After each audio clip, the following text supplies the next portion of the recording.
그러면 오늘 이제 제가 말씀을 준비해야 되는데요. 오늘의 제목은 축복의 기도입니다. 우리 모두 복을 받고 싶기는 한데, 자, 지난 한 2주쯤 전에 저희한테 큰 좋은 행사가 있었고 많은 사람들이 아마 복을 느끼셨을 거예요. 주빌리. 어떤 분은 아직도 주빌리의 흥분이 아직 가라앉지 않은 분도 계실 텐데 궁금했어요. 과연 미국에 있는 형제 자매들, 한국에 왔었던 연사들은 주빌리에 대해서 어떻게 느끼실까? 그래서 라이프웨이 처치라고 라파엘 루아가 계시는 교회 홈페이지를 한번 들어가 봤습니다. 여기가 그 홈페이지인데요. 보니까 스페인어하고 같이 쓰여져 있어요. 실제로 스페인어를 하는 사람들이 많아서 아마 그런가 봅니다. 오전 10시에 예배를 드린다고 하는데 바로 지난주 예배, 즉 9월 8일 예배 때는 설교에 무려 15분 동안 한국 얘기만 했어요. 그래서 내용인즉슨 아내와 제가 한국에 다녀왔습니다. 한국에서 35년 기념 주빌리가 있었습니다. 가보니 전국에서 사람들이 모여서 함께 예배를 드렸는데 그 시간이 정말 좋았습니다. 강조할 것이 있는데 한국에는 정말 놀라운 형제자매들이 있고요. 이들이 각각의 처소에 있었지만 이 주빌리를 위해서 한꺼번에 모였습니다. 가능하면 LA 교회, 정확히 말하면 라이프웨이 처치의 형제자매들이 현장을 느낄 수 있도록 각가지 사진과 영상을 보여드리겠습니다 하면서 사진, 영상을 계속 보여주는 거예요. 그리고 이제 이런 이야기도 하죠. 라이프웨이 교회가 한국의 교회들과 조금 더 연결되는 기회가 생겨서 정말 좋다. 잠깐 그 분위기를 느끼실 수 있도록 영상 제가 조금만 틀어드릴게요. My wife and I just returned back from the 35th anniversary Jubilee for the Korean churches, and it was just a tremendous time that we enjoyed with the church there. I did everything I could to curate pictures and videos to kind of help you almost like be there, like almost like you were there. I just want to make sure that you experience at least a little bit of what my wife and I were able to experience being there with our brothers and sisters in Korea. And I got to say, they're incredible brothers and sisters. It's a group of about 550 disciples from mostly Seoul, but all throughout Korea. So the different churches around different parts of Korea. Some pretty distant. They came pretty distant to be there at that conference. But you know, being there, I thought, wow, it would be awesome for us as Lifeway region to connect more and more with the Korean churches. 그래서 라이프웨이 교회가 한국 교회와 연결되라는 것이 더 좋다 이렇게 이야기를 하고 있습니다. 정말 바다 건너에 있는 형제들하고 이렇게 연결될 수 있다는 것도 참 좋은 거죠. 좋습니다. 자, 그러면 우리 이제 주빌리에서 얻었던 그 기쁨을 좀 이어가 보도록 할게요. 추석 이야기를 좀 해보도록 하겠습니다. 추석이라는 말 자체는 말뜻 그대로 보면 가을 저녁이죠. 근데 가을이 맞긴 맞나요? 요즘 날씨가 엄청 더워요. 게다가 오늘 안타깝게도 에어컨에 좀 문제가 있나 봐요. 그래서 바깥도 더운데 여기도 만만치 않네 라고 생각하시는 분들, 떠나기 싫은 여름이 조금 민기적거리고 있는 듯 합니다. 조금 위로해 주십시다. 받아주시는 걸로 하시죠. 이 가을 저녁에 추수의 기쁨을 느끼는 것, 우리는 이제 9월 언저리에 이런 게 있고 미국인들의 경우는 땡스기빙이 아마 11월쯤에 있죠. 그래서 전 세계 어디서나 이렇게 가을이 되면 추수를 하고 그때 와, 올해 정말 하나님이, 자연이 우리에게 준 것이 많아 라고 복에 대해서 느끼고 감사하는 시간이 있습니다. 자연스럽게 이제 과일 얘기도 하고 곡식 얘기도 하는데, 저는 지난해 곡식, 과일 이런 거 좀 사서 선물 드렸다가 좀 실망했던 경험이 있어요. 여러분 기억 못 하실 수 있는데 제가 나름 좀 비싼 거를 사서 선물을 드렸는데 혹시나 싶어서 저도 똑같은 걸 사서 먹어봤거든요. 맛이 별로 없었어요. 왜 그런가 봤더니 지난해 장마가 좀 길었어요. 그래서 장마가 길고 햇볕량이 줄고 그러니까 과일들이 그렇게 달지 않았거든요. 올해 과일 좀 사 먹어보셨어요? 맛이 어때요? 진짜 맛있죠? 그러니까 더우면 이런 게 또 좋은 게 있어요. 올해 엄청 더웠잖아요. 장마, 태풍 몇 개 왔었나? 기억도 잘 안 나. 그랬더니 과일이 정말 달아요. 우리가 이렇게 과일을 먹다 보면 이런 생각하게 됩니다. 야, 이게 물론 농부들이 수고해 주셔서 이런 과일을 우리가 먹긴 하지만 이 과일의 단맛은 하나님이 결정하셨네. 하나님이 허락하신 날씨 때문에 올해 과일들이 유독 이렇게 맛있는 거죠. 추석을 겪고 이제 한 해 한 해 나이가 들어가면서 제가 좀 느끼는 게 하나 있어요. 뭐냐면 제 말투가 좀 바뀌어요. 뭐냐, 저도 모르게 복 받았네 이런 말을 많이 써요. 약간 말해놓고 스스로도 약간 아저씨 같아. 예를 들면 어떤 사람 가정에 뭐 자녀가 취직했다 그러면 와, 그 집 복 받았네 이 어려운 때에 이렇게 말을 하게 되고, 또 나이 드신 어르신이 병상에 누워 계시다가 예상보다 일찍 일어나셨다 그러면 그분 복 받으셨네 이런 말을 이제 점점 하게 되는 거예요. 왜 내 말투가 이렇게 바뀌었지? 하고 생각을 해봤는데 제가 젊었을 때하고 지금하고 좀 세상을 보는 관점이 달라진 것 같아요. 예전에는 제가 뭘 하면 그게 바로 결과로 나오는 줄 알았어요. 그러다 보니까 모든 게 다 성과예요. 내가 뭘 잘해서 이 좋은 결과가 나왔다. 내가 뭘 똑바로 안 하니까 이렇게 된 거다. 그런데 이제는 좀 깨달았어요. 우리 삶에 정말 복잡한 요인들이 많이 있잖아요. 그래서 노력을 해도 잘 안 되는 경우도 있고, 어떤 거는 뭘 되겠어 하고 큰 기대 없이 했는데 엄청 좋은 결과가 나면서 이거는 하나님이 개입하셔야 되는 거구나 라는 걸 점점 느끼는 거죠. 여러분도 그런 거 느끼지 않으세요? 그래서 그런가요? 어떤 분들은 이렇게 말하죠. 운칠기삼 들어오셨어요? 운이 7할이고 그 사람의 재주는 3할밖에 안 된다. 저는 기업을 다니면서 대표님들하고 만나서 이야기할 때가 있는데, 대표님 성공의 비결이 뭡니까? 그러면 적지 않은 분들이 다 운이에요 이게. 아니, 이렇게 큰 기업을 이끄는데 어떻게 운이라는 표현을 쓰세요? 이게 사람의 노력으로 되는 게 아닙니다. 그분들도 느끼시는 거죠.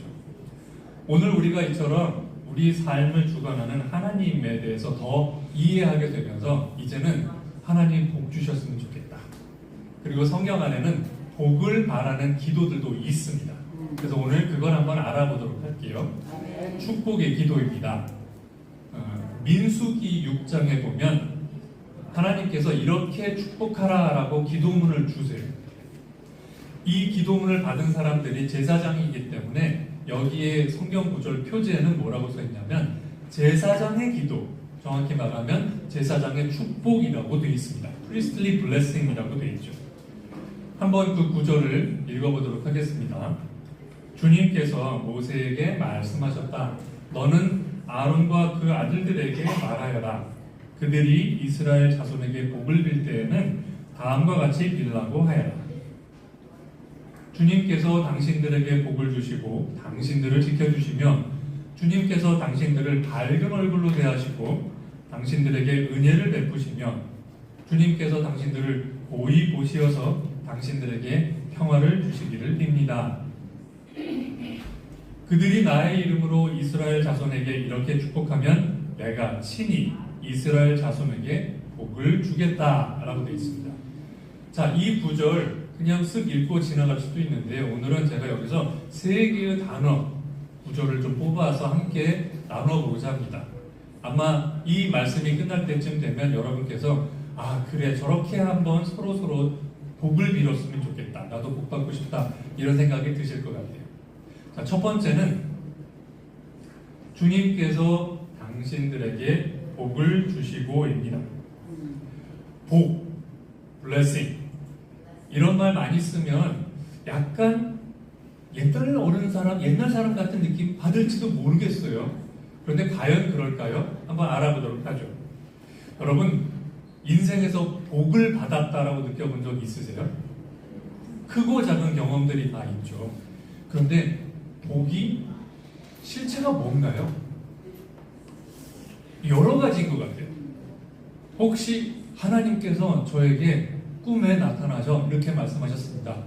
9, 7, 3, 4 내일 이 복권을 사라. 그런 경우가 있으셨어요? 없어요. 뭐 어떤 분은 아침에 눈을 뜨자마자 7시 7분? 이게 무슨 일이지? 그러고 나갔더니 앞에 7번 버스가 와. 이건가 보다. 그러고 탔어. 그래서 7번째 정류장에서 내렸더니 경마장이야. 이거구나. 그래서 77번 말을 표를 샀다는 거예요. 7등했대요. 여러분 어설픈 거 믿지 마세요. 자, 그러면 우리 복은 어떤 형태로 오나요? 뭐 사람들마다 좀 다르시겠지만 제가 경험해 보니까 하나님이 냈다 하고 바로 주시는 게 아니라 종종 사람을 통해서 기회 또는 정보 또 가끔은 고난의 형태로 오는 것 같아요. 즉, 이 기회를 내가 어떻게 사용하지 노력을 해야 그 기회가 복이 되기도 하고, 이 정보를 듣고도 그냥 흘려보내면 아무 의미가 없지만 이거를 가지고 내가 뭘 해볼까? 이러면 복을 받기도 하고, 때로는 인생에 고난이 오는데 하나님 도와주십시오 하다 보면 고난 자체는 없어지지 않지만 제가 성품이 성장하기도 하죠. 여러분, 하나님 저에게 용기를 주십시오. 그럼 하나님 뭘 주실 것 같으세요? 갑자기 마음에서 내가 할 수 있어! 이런 생각이 들까요? 아니면 하나님께서 저희에게 용기를 내지 않으면 풀 수 없는 문제를 주실까요? 제 경험으로는 종종 어려움을 주시더라고요.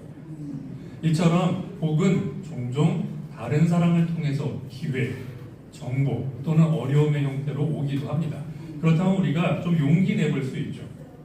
사실 기회나 정보, 다른 사람을 통해서 온다는 거의 대표적인 사례는 저는 성경에서 바울이 생각이 납니다. 기억나세요? 사울이 다마스커스에 가는 길이 있었죠. 뭐 하러 가셨어요? 그렇죠. 크리스찬들, 기독교인들을 박해하기 위해서 아예 서류까지 받아서 나 이제 공식적으로 간다. 그리고 가는 길에 길 위에서 예수님의 목소리를 듣습니다. 그리고 어떤 일이 벌어져요? 그 사람 몸에 앞을 보지 못하게 되죠. 어둠에 갇혀서 있는데 이때 누가 찾아옵니까? 아나니아가 찾아오죠. 그래서 이야기합니다. 사울 형제, 그대가 오는 도중에 그대에게 나타나신 주 예수께서 나를 보내셨습니다. 그것은 그대가 시력을 회복하고 성령으로 충만하게 되도록 하시려는 것입니다. 이 바울의 사례를 보면 누군가를 통해서 복이 온다는 것도 볼 수 있고 고난을 통해서 복이 온다는 것도 알게 됩니다. 전형적인 케이스죠. 이처럼 하나님께서는요, 성경이 기록되기 전에는 보통 사람들에게 꿈, 비전, 예언의 형태로 직접 말씀을 하셨고, 성경이 기록된 다음에는 성경 말씀을 통해서 또 우리에게 주어진 성령을 통해서 야, 용성이한테 가서 격려의 말을 좀 한마디 하렴, 또는 영준이한테 가서 정신 좀 차리라 그래라. 이렇게 사람들을 통해서 서로 격려하고 권면하는 방식으로 하나님께서 종종 이야기를 하십니다. 그렇게 치면 우리 눈 뜨고 주변을 둘러봐도 정말 복이 넘치는 거예요. 귀를 열고 주변 사람들의 이야기를 들으면 하나님께서 하시는 축복의 이야기를 들을 수 있습니다. 이처럼 겸손하게 귀를 열면 많은 기회가, 정보가 있다는 사실은, 그리고 그게 복이 된다는 사실은 믿는 사람에게 뿐만 아니라 믿지 않는 사람에게도 사실은 적용될 수 있는 보편적인 원리입니다. 겸손한 사람이 복 받는 건 하나님을 믿거나 믿지 않거나 모두에게 적용되는 거죠. 그래서 가끔은 하나님을 믿는 것 같지 않지만 그래도 겸손해서 복 받는 사람들 굉장히 많이 주변에서 볼 수 있습니다. 그런 사람들을 보면 저희가 좀 부끄러워지기도 하죠. 저는 이 사람의 이야기를 한번 해볼까 합니다. 자, 한번 누군지 맞춰보세요. 일본인 야구 선수, 미국 메이저리그 연봉 사상 최고의 누구? 오타니 쇼헤이. 오타니 쇼헤이는 미국에서 활약하고 있는 일본 야구 선수고요. 미국 역대 야구 기록을 통틀어서 최고의 연봉을 받고 있습니다. 숫자 얘기를 하면 가슴이 찌릿찌릿하는 분이 있겠으나 그냥 이해 차원에서 말씀드리냐면 연봉이 연봉이 아니라 총 계약 금액이 9,200억 원, 1조 원이 조금 안 된다 입니다. 실감이 안 나실 것 같아서 참고로 계약 조건이 10년 동안은 그 10%만 받고 10년 마치고 이 구단을 떠나면 나머지를 받기로 되어 있습니다. 그래서 10년 동안 10%면 대략 한 1,000억 원 조금 안 되고 이거를 매 해로 나누면 10으로 나누면 100억이 조금 안 돼요. 세금한 절반 내고 나면 한 50억이 좀 안 될 것 같아요. 1년이 52주를 감안해 보면 한 주당 대략 1억씩. 내가 1년 벌어도 격차가 많이 느껴지죠. 도대체 이 사람은 어떻게 이렇게 됐을까? 고등학교 1학년 오타니 쇼헤이가 만들었던 인생 목표 한번 보도록 하겠습니다. 가운데 짙은 녹색이 고1 야구 선수의 꿈입니다. 나 고등학교 졸업하고 프로 세계에 나갔을 때 일본 구단으로부터 야 우리한테 와 8개 구단으로부터 드래프트 신청을 받는 것 이걸 위해서 8개의 목표를 달성해야 되겠다. 몸은 얼마나 튼튼하고 공은 얼마나 빨리 던지고 등등등. 흥미로운 건 그 중에 하나 운이라는 게 있어요. 나는 내 인생 목표와 인생 계획 중에 행운을 불러오겠다. 놀랍지 않습니까? 자, 그러면 알아봅시다. 어떻게 하면 인생의 행운을 불러올까요? 항목들을 좀 읽어보니 쓰레기를 줍는다. 야구부실을 청소한다. 심판에게 존경심을 가지고 대한다. 등등등. 실제로 지금까지도 오타니 쇼헤이는 9,200억 원의 계약금을 가지고 있는 선수지만 야구장에 쓰레기가 보이면 직접 줍습니다. 한 번은 인터뷰어가 물어봤어요. 왜 쓰레기를 줍습니까? 쓰레기는 남이 버린 복이라고 선생님으로부터 배웠습니다. 흥미롭게도 한번 생각해 보세요. 여러분 같으면 예를 들어 여러분은 갈 수 없지만 다른 사람이 갈 수 있는 공연표를 받았다. 사람들이 이 공연 보고 싶어서 안달이 났어. 근데 나한테 공짜표가 2개 왔어. 나 이거 볼 수가 없어. 그럼 누구한테 주시겠어요? 자, 보기 1. 자기를 똑 부러지게 잘하고 정말 자기 것만 챙기는 그런 한 사람. 보기 2. 자기 것도 어느 정도 하지만 다른 사람을 돕고 배려하는데 열심인 사람. 1, 2. 여러분은 누구한테 표를 주시겠어요? 여기 있는 사람들이 다 증명한 거예요. 여러분을 통해서 복이 전달될 때 우리는 다른 사람을 배려하고 겸손한 사람들한테 복을 전달해요. 그걸 생각해보면 오타니 쇼헤이가 잘 배웠어요. 겸손하게 행동하고 귀를 기울이고 존경심을 갖고 어른을 대하는 게 결국 나한테 행운을 불러들이는 방법이다 라고요. 만약 여러분께서 나는 어떻게 복 받을 수 있을까? 올해 남은 한 석 달이라도 복 받고 싶다 그러면 이대로 실천해 보시기를 바랍니다. 겸손하게 귀를 열고 형제 자매들이 말씀을 전할 때 이게 하나님이 주시는 복일 수도 있어 하는 생각으로 귀 기울여 듣고 삶에 적용하려고 노력해 보세요. 하나님께서 복을 주실 것입니다. 두 번째 이야기를 해볼까요? 아까 보셨던 그 구절 안에 주님께서 당신들을 지켜주시고 라고 하는 구절이 나옵니다. 들어오는 복이 아무리 많아도 이걸 못 지키면 다 소용없어요. 그냥 다 빠져나가요. 직장생활 해보신 분들은 알죠? 돈 많이 버는 것만큼 중요한 게 뭐예요? 지출을 잘 관리해서 안 나가게 하는 거예요. 그래야 돈을 벌어요. 복도 마찬가지. 들어오는 게 아무리 많아도 내가 허투루 쓰면 이거 다 빠져나갑니다. 자, 그렇다면 어떻게 해야 될까? 하나님, 저를 지켜주십시오. 저에게 주신 이 복이 낭비되지 않도록 기도를 드립니다. 우리는 사실은 보호를 받아야 됩니다. 이번에 주빌리 관련해서 저는 약간 어려운 점이 있었어요. 뭐냐면 주빌리 때 왜 연사들이 오셨잖아요. 그래서 기쁜 마음에 우리 몇몇 사람들과 같이 연사들을 만날 기회가 있었습니다. 주빌리 출발 이틀 전 수요일 저녁에 즐겁게 이야기 나누고 저녁 식사하고 많이 배우고 돌아왔어요.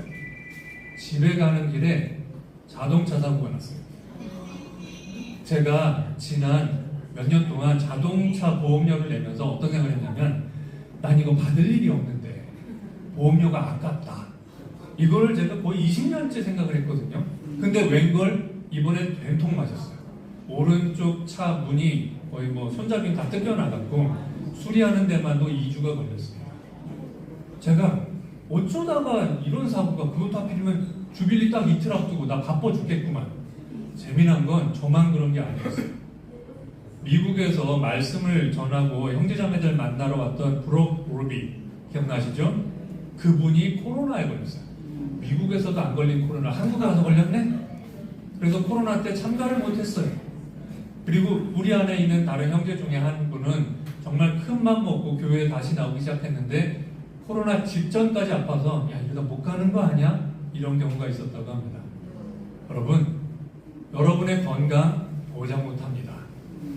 우리가 보험을 들어서 어려운 때에 좀 위로는 받을 수 있지만 하나님이 막아주시지 않는 어려운 사고는 막을 길이 없습니다.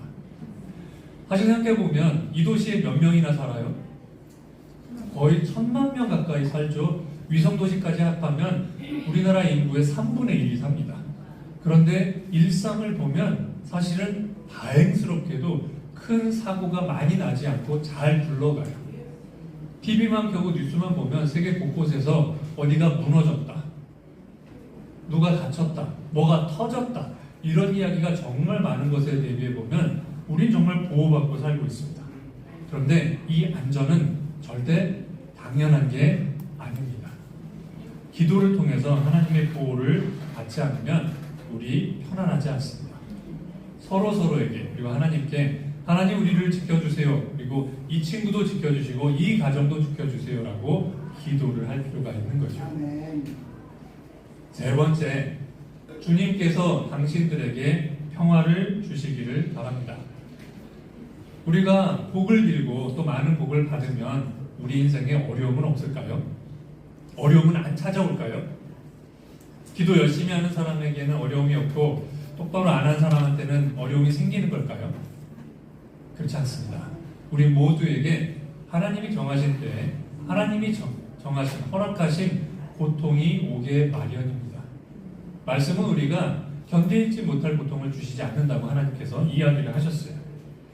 그렇다면 우리는 어떻게 해야 될까요? 혹시 내 삶에 어려운 점이 왔을 때 우리는 내가 뭘 잘못했지? 이렇게 삶을 돌아봐야 될까요? 아니면 하나님이 나를 이제 내치시나? 이렇게 생각해야 되는 걸까요? 여러 가지 어려움이 있을 수 있지만 가장 힘들 때마저도 우리에게 주어지는 복이 하나 있습니다. 그게 뭐냐면 평화예요. 다른 말은 평안이죠. 제가 좋아하는 노래, 그리고 또 우리 송리 인도자들에게 부탁해서 오늘 이 예배 마지막에 함께 부를 노래가 있습니다. 그게 뭐냐면 내 평생 가는 길에라는 노래예요. 아마 제목만으로는 잘 기억이 안 나셔도 좀 이따가 멜로디가 나오면 아, 이 노래하고 하실 거예요. 내 영혼 평안해 평안해 라는 구절이 계속 반복되죠. 이 구절에 관한 이야기를 좀 해드릴까 합니다. 이 노래의 가사를 쓴 사람은 호레이셔 스패포드라고 하는 미국인 변호사 겸 사업가입니다. 19세기 사람이에요. 1800년대 사람인 거죠.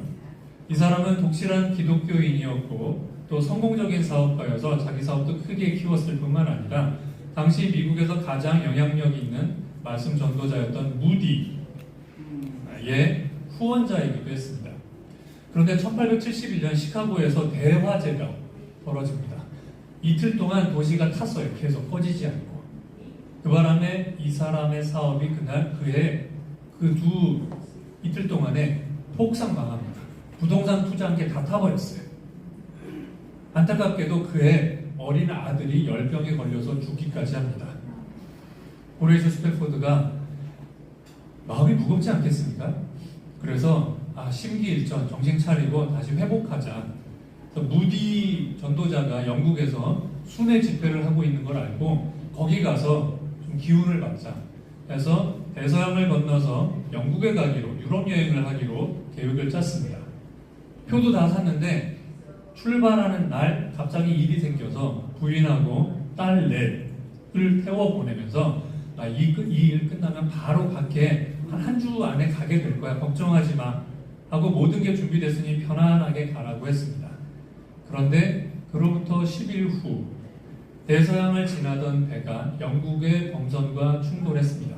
새벽 3시. 배가 가라앉는데 불과 30분도 걸리지 않았고요. 그래서 자고 있던 사람들 다수가 죽었습니다. 그리고 스패포드의 딸 넷이 모두 그 자리에서 죽었습니다. 며칠 후 신문을 읽다가 대서양에서 배가 가라앉다. 그래서 이게 느낌이 안 좋은데, 그래서 배의 정보를 찾아봤더니 자기 아내와 딸들이 탄 배인 거예요. 지금과 다릅니다. 여러분, 100여 년 전이에요. 아무 소식을 알 수가 없어요.